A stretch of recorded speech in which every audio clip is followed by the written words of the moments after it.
Christmas Day, 1846. High in the Sierra Nevada mountains. 15 people huddle around a dying fire. For hours, the heat has done the one thing they didn't want it to do. It has melted the snowpack beneath them, sinking the fire into the drift, inch by inch, like the mountain itself was swallowing them. Now they sit in a frozen pit, 20 feet below the surface of the snow, staring up at a small circle of gray sky. They look like men at the bottom of a grave. They have been walking for 9 days. They have eaten nothing for 4. Their clothes are stiff with frozen sweat, refrozen overnight into a second skin of ice. Some of them can no longer feel their own feet, and are almost grateful for it, because the ones who can still feel them are in agony. One of them, a man named Patrick Dolan, is slipping away. The cold has taken his mind first. He screams into the freezing air, ripping his heavy woolen clothes from his body, his bare skin turning a deep, bruised blue. His eyes see things that are not there. The others watch him in the dim orange light. Nobody moves. Nobody has the strength to stop him. And some part of each of them understands that fighting the cold has become pointless. Within hours, Dolan's shivering stops, and the silence of the mountain settles over the pit, heavier than before. But the silence will not last. Within hours, the survivors will make a decision. It is a decision that will define their names and haunt the American story forever. They will take up their knives. They will eat him. Yet, this is not where the horror begins. The horror did not start with a knife in a snow pit.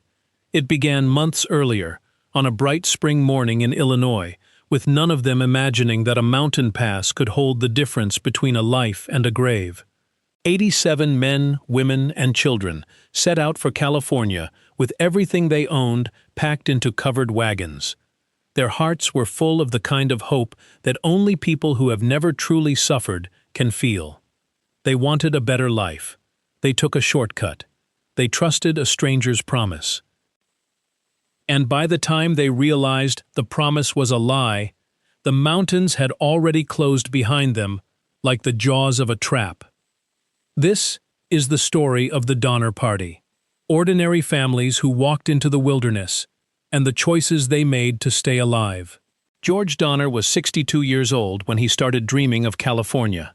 He was a quiet, wealthy farmer from Springfield, Illinois, a grandfather who had already migrated several times in his life, always looking for better soil, always believing that contentment was just one more valley away. Friends described him as an easy man to like, patient with his grandchildren, slow to anger, the kind of person a wagon train would naturally choose to lead. His wife, Tamsin, was a school teacher, a small, quiet woman who loved botany, kept a detailed journal, and pressed wild prairie flowers into the pages of her books between lesson plans. They had 3 young daughters, Frances, Georgia, and Eliza, the youngest just 3 years old, too small to understand that the wagon rolling out of Springfield was carrying her toward a story she would spend the rest of her life trying to explain. His neighbor, James Fraser Reed, wanted something grander. Reed was a wealthy furniture manufacturer, a veteran of the Black Hawk War, and a man of aristocratic ambitions. He did not just want to move to California. He wanted to arrive there in style. To prove it, Reed built a custom wagon so massive and luxurious that the other emigrants called it the Pioneer Palace car. It was a double-decker wagon, pulled by 8 strong oxen. Inside, it featured spring-cushioned seats, a built-in iron stove, and a side entrance with steps, as though someone had tried to carry a parlor across a continent. He loaded it with fine linens, silver, aged brandy, and enough supplies to suggest he expected the journey to be a pleasant excursion rather than an ordeal. His wife, Margaret, suffered from debilitating migraines, and Reed built this rolling palace so she could travel in comfort. It would become one of the first casualties of the desert, still waiting for them. Before they left, Reed bought a book. It was called The Emigrant's Guide to Oregon and California, written by a young, ambitious lawyer named Lansford Warren Hastings. The book was a sales brochure dressed up as scripture.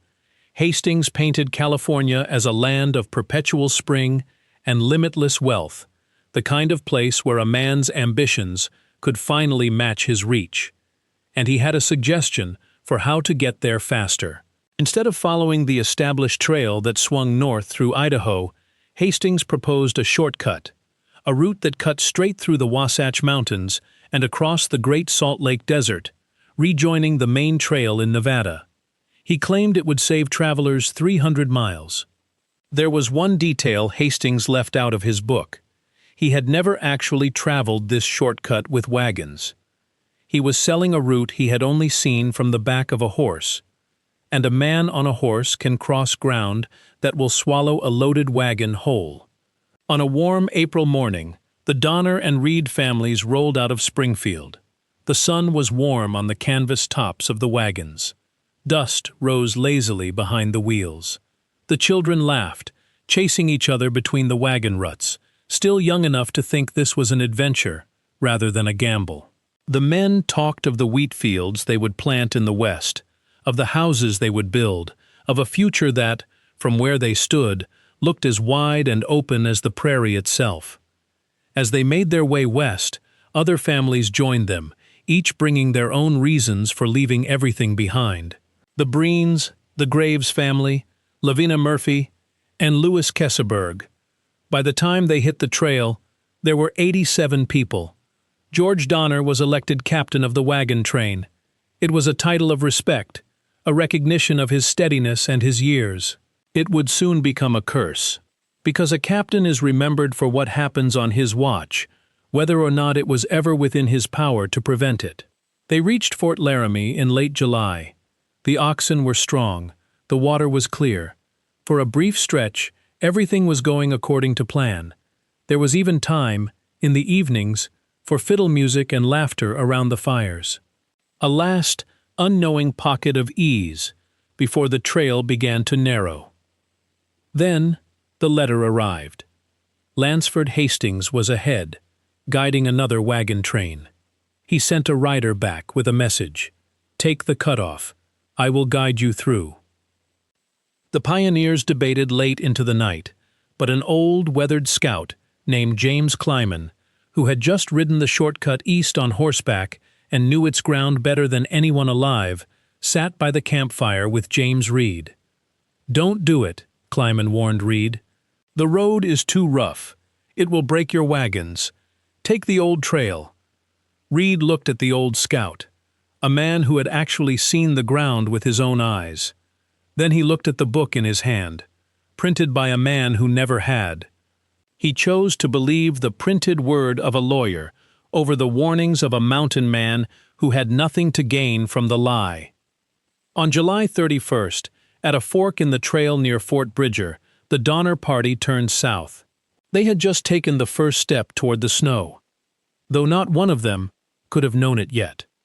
Behind them, the safer road disappeared over the horizon, and with it, the last easy way home. The plains vanished.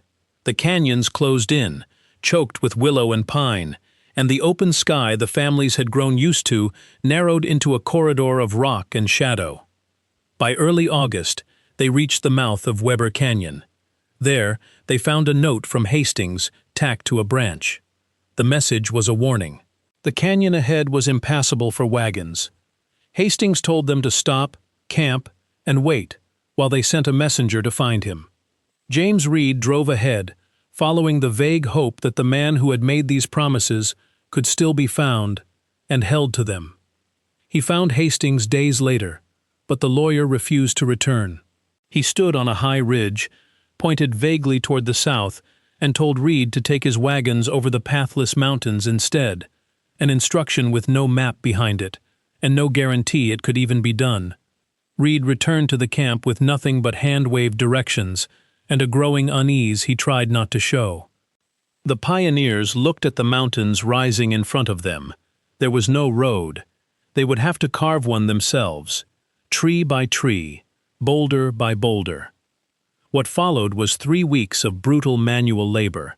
Men who had never held an axe for more than an afternoon's chore now hacked at giant pines from dawn until the light failed, until their palms split open and bled into the wood chips at their feet. They dragged boulders out of the mud with ropes and bare hands. The wagons tipped on the uneven ground, and the oxen screamed under the whip as they were forced up sheer dirt slopes no animal was built to climb. In 3 weeks, all that effort, all that blood, bought them just 21 miles. Their food was already running low, rationed now in careful, silent portions. And then they reached the Great Salt Lake Desert. 80 miles of blinding white salt, stretching to a horizon that seemed to shimmer and lie to the eye. Hastings' guidebook called it a 2-day walk. It took them 6. The salt flats were a crust over black mud, deceptively solid to look at and treacherous underfoot. The heavy wagons broke through, sinking to their axles. The sun blazed during the day, cracking their lips further. The wind froze them at night, so that they suffered both extremes within the same 24 hours. Water ran out faster than anyone had planned for. On the 4th night, Reed's oxen, crazed by thirst, broke free and vanished into the desert. The Pioneer Palace car, the rolling symbol of a man's hope to arrive in comfort, had to be abandoned, left sinking into the mud like a shipwreck. When they finally rejoined the main trail in Nevada, the calendar said September. They were weeks behind schedule, weeks they could not afford to lose. Their animals were dying, one by one, along the roadside, and the Sierra Nevada mountains were still ahead, their gray peaks cutting into the sky. And then they began to turn on each other. Starvation does not make people cooperative. It strips away the thin layer of civilization, exposing the raw animal underneath, one polite conversation and one shared meal at a time. By October, every family was hoarding their food, counting it in private, watching their neighbors' wagons with a suspicion that would have shamed them back in Illinois. The camp was silent, save for the creaking of the wood and the occasional cough of a hungry child. On October 5th, near the Humboldt River, a teamster named John Snyder became frustrated when his oxen got tangled with James Reed's team on a sandy hill. Snyder began beating the animals. Reed stepped in, telling him to stop. Snyder turned the whip on Reed instead, striking him across the face, blinding him with his own blood. When Margaret Reed rushed forward to protect her husband, Snyder hit her too. In a flash of self-defense, Reed drew his hunting knife and drove it into Snyder's chest. Snyder gasped, fell into the arms of Patrick Breen, and whispered, "Uncle Patrick, I am dead." Within minutes, he was. The camp fell into a stunned, uneasy quiet, the kind that follows something that can never be undone. That night, they held a trial under the stars. Louis Kieseberg stood by his wagon, pointing at the wagon tongue, demanding they hang Reed on the spot. But the group settled, after long and bitter argument, on banishment instead. Reed was sent into the desert alone, without a rifle and without food. A punishment many privately understood was close to a death sentence. He had to leave his wife and 4 children behind, not knowing if he would ever see them again. Reed walked away into the dark, the shapes of the wagons shrinking behind him until they disappeared entirely. His daughter Virginia slipped out of the camp in secret and brought him his gun, a small act of defiance that likely saved his life. He rode west toward California, carrying a debt of guilt and fear that would drive everything he did in the months to come. His family remained dependent on the charity of people who now despised them. The moral bond of the Donner Party was broken. What remained was something colder, a group of strangers bound only by proximity and need. Days later, an elderly Belgian named Hardcoop could no longer walk. His feet were swollen and bleeding, split open from the trail. Keseberg kicked him out of his wagon, unwilling to let a dying man slow his own family's progress. Hardcoop lay by the side of the trail, calling out to the passing wagons, his voice growing weaker with each one that rolled by. Nobody stopped. George Donner, Patrick Breen, they all drove past him, eyes fixed on the peaks ahead. Hardcoop was left to die, alone in the sand. The Paiutes began raiding at night, killing over 100 cattle with poisoned arrows. Food was so scarce by now that families had to eat their own hunting dogs, the animals that had walked beside their children the entire way west. By late October, they reached the base of the Sierra Nevada. The pass was just above them, close enough that some allowed themselves, for the first time in weeks, a fragile hope. One final push, and they would be through. They rested their exhausted animals for one night. The sky was clear, the moon was bright, and for a few hours, the mountains looked almost gentle. Then, the first flake fell. 10 feet of snow fell in a single night, wet, heavy, relentless. They tried to push the wagons up the pass, but the oxen sank to their bellies and the wheels wouldn't turn. They abandoned the wagons, carrying the children in their arms. But the blizzard blinded them, turning the world into a single sheet of white. They had to turn back, defeated, less than a day's walk from the summit that would have saved them. 60 of them retreated to Truckee Lake. They crowded into 3 crude cabins, structures never meant to shelter this many people through a winter this severe. The roofs were raw cowhides. Inside, the smoke from the wet pine fires filled the rooms, burning their eyes until they wept in the dark. A strange and bitter irony, crying not from grief, but from trying to stay warm. At Alder Creek, 5 miles away, the Donners were trapped in nothing more than simple canvas tents. Tamsen Donner wrapped her 3 little girls in every blanket she could find, telling them stories of California orchards to keep them from crying. But outside, the snow kept rising, indifferent to any story. First, they ate the pack mules. Then the oxen, slaughtered one at a time as hunger demanded it. By December, there was no meat left. They turned to the hides.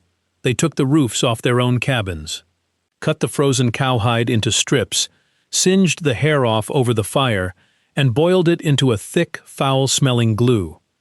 It had no nutritional value, but it filled the empty ache in their stomachs for a few hours. Silence took over the cabins. People stopped talking, not out of anger now, but because speaking took energy none of them could spare. They lay in their dark bunks, saving their breath. Patrick Breen opened his small diary and wrote, "We live on poor beef, without bread or salt."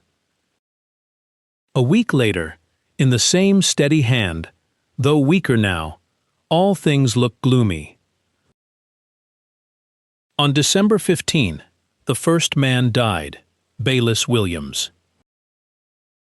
They dragged his body out into the snow, because no one had the strength left to dig a grave. The white snow quickly covered him, smoothing over the spot, as if he had never been there at all. They knew that if they stayed, they would all die, one by one, in the same silence. They had to send someone over the pass, whatever it cost. The next day, 15 of them put on snowshoes made of split wood and walked out into the white. They called themselves the Forlorn Hope, a name that admitted, from the very start, how unlikely their survival truly was. 10 men, 5 women. Among them was Mary Graves, 20 years old, walking beside her father, and Charles Stanton, the young man who had already reached California safely once before, and who had chosen to turn around and come back for the others. A decision that would cost him everything. They carried enough dried beef for 6 days. They believed, or made themselves believe, that they could reach the Sacramento Valley before it ran out. It took them 31 days. By the 3rd day, The endless white glare of the snow had begun to blind them. Charles Stanton fell behind, his steps growing slower each morning despite the others' encouragement. On the sixth morning, as the group prepared to leave camp, Stanton sat by the dying fire, smoking his pipe with the calm of a man who had already made peace with what was coming. He looked up with blind, red eyes. "Go on," he said quietly. "I will follow soon." They left him because there was nothing else to be done. He never stood up. On Christmas Day, a blizzard caught them in open country with nowhere to shelter. They dug a pit in the snow, built a fire, and huddled under blankets as the snow buried them slowly. Patrick Dolan went delirious from the cold, stripped naked, and ran screaming into the storm. He died in the night. 2 others died beside him before morning. The survivors sat in the dark, surrounded by the bodies of people they had walked beside for months. They had not eaten for 4 days. They looked at what remained and understood, without needing to say it aloud, what choice was in front of them. They had a rule, unspoken but firm. No one would eat their own family. But they had 2 Miwok guides with them, Salvador and Luis, men who had joined the party to help lead them safely through unfamiliar country. The guides realized what was happening around them and slipped away quietly into the snow. But they were already too weak to get far. William Foster tracked them by their blood in the snow and shot them both. The survivors ate. On January 17, 1847, 7 skeletal figures walked into a ranch in California, barely recognizable as human after everything the mountains had taken from them. 5 women, 2 men. They brought the first news of the disaster to the outside world. Help was organized immediately, but the pass remained blocked by 20 feet of snow. At the cabins, the living were living among the dead. The bodies lay on the snow outside, frozen solid, kept in plain sight because there was nowhere else to put them. Inside, children whimpered in the dark, too weak now even to cry properly. James Reed was coming. He had reached California, raised men and supplies through sheer force of will, and was fighting his way back over the pass he had once been banished from.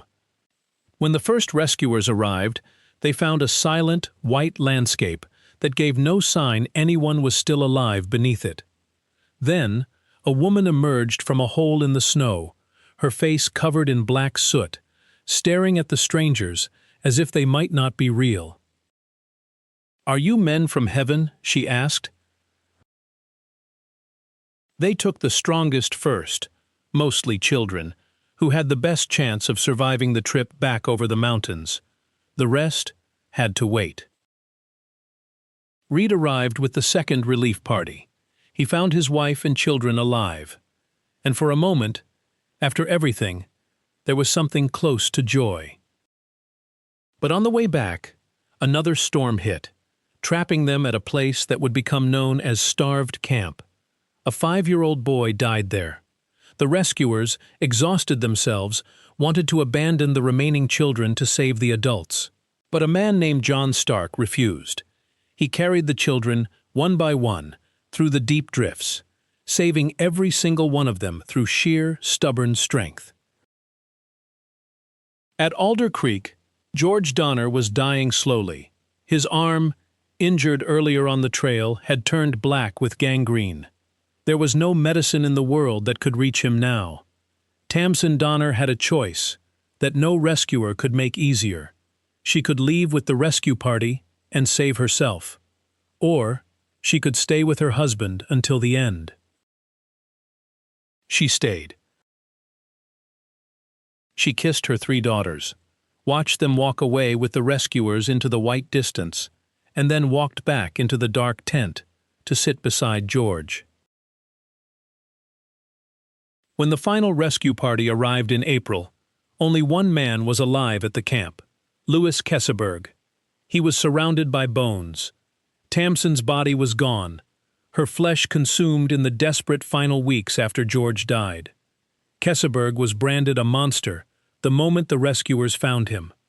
Called the Cannibal of Donner Lake for the rest of his life, a label he never fully escaped, even though he insisted, until his death, that Tamsin had already been dead when he was forced to that final act.